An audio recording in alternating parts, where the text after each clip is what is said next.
Ciao, welcome to Beatspot. I'm Marco, and in this video I want to show you a neat trick to layer drums with ease and to get the flavor you want out maybe of the same samples you end up using all the time, so you can just vary a bit with the sound that you want to use in your drum section. So let's dive into it. So this is a beat I recently made, so let's quickly listen to it.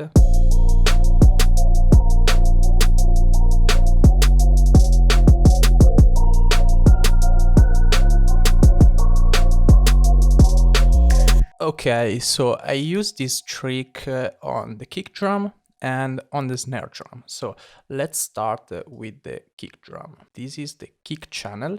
I use the instrument rack in Ableton.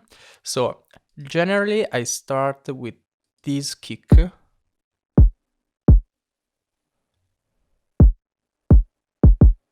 And this time I wanted to layer a dirtier kick to have some more content in the upper mid range. So this one.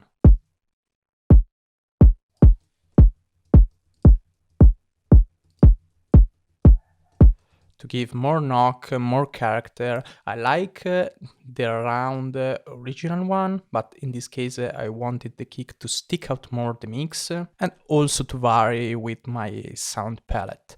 So basically I layered this sample, and what it did was mainly playing with the EQ8. So let's solo this. Sounds like this.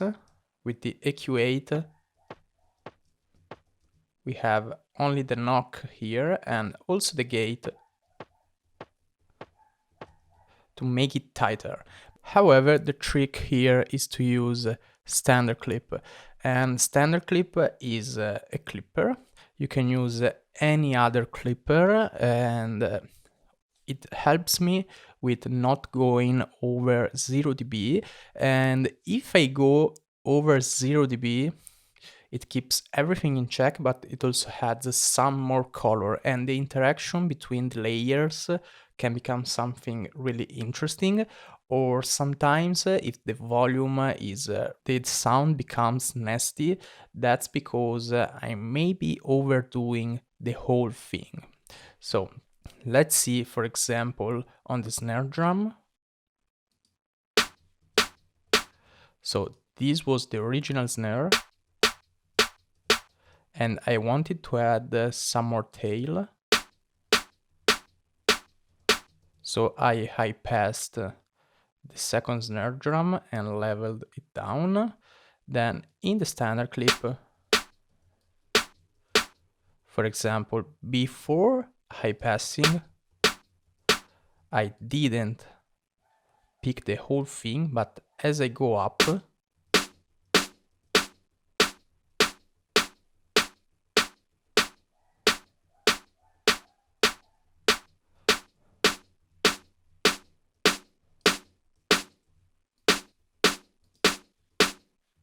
it helps me with getting an idea of when I'm doing too much.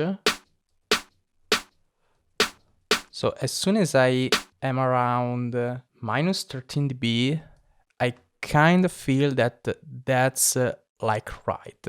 And I went down to minus 18 dB because that was the right amount of tail that I wanted to add. So now let's look at another example. So here's another example. This is the drum section.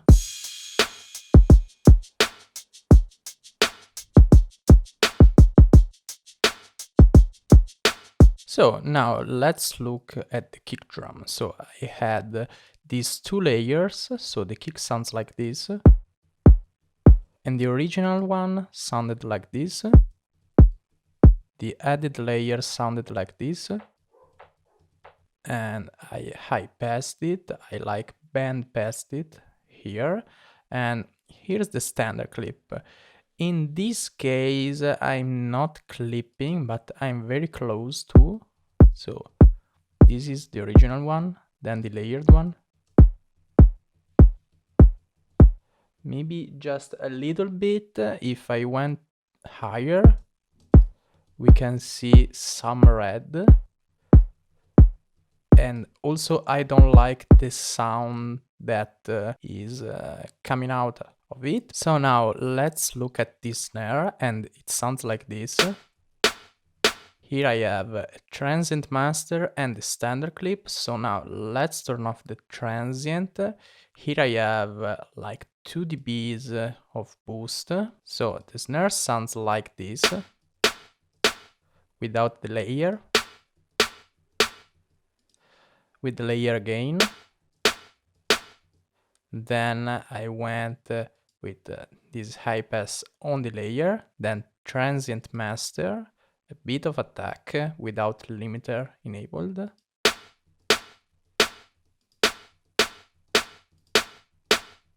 And without the boost,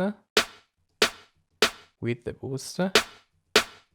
So this trick is really nice whenever you want to have hard hitting drums, and especially if you have like a round kick drum and you want to add some more bite, like using a short percussion, a shorter kick to add the transient.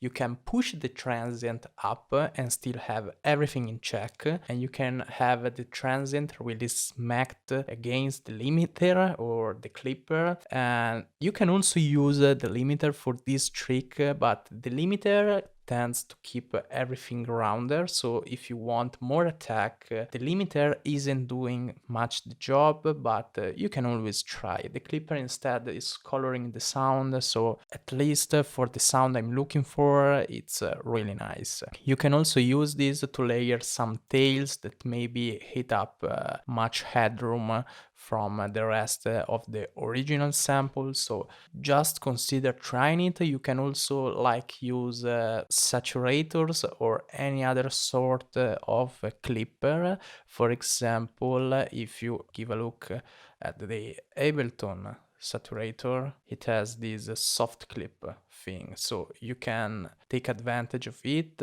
or the glue compressor as well. So just experiment it, and layering inside something that keeps everything in check also frees out your mind of worrying about the whole level stuff, and you can focus on the sound.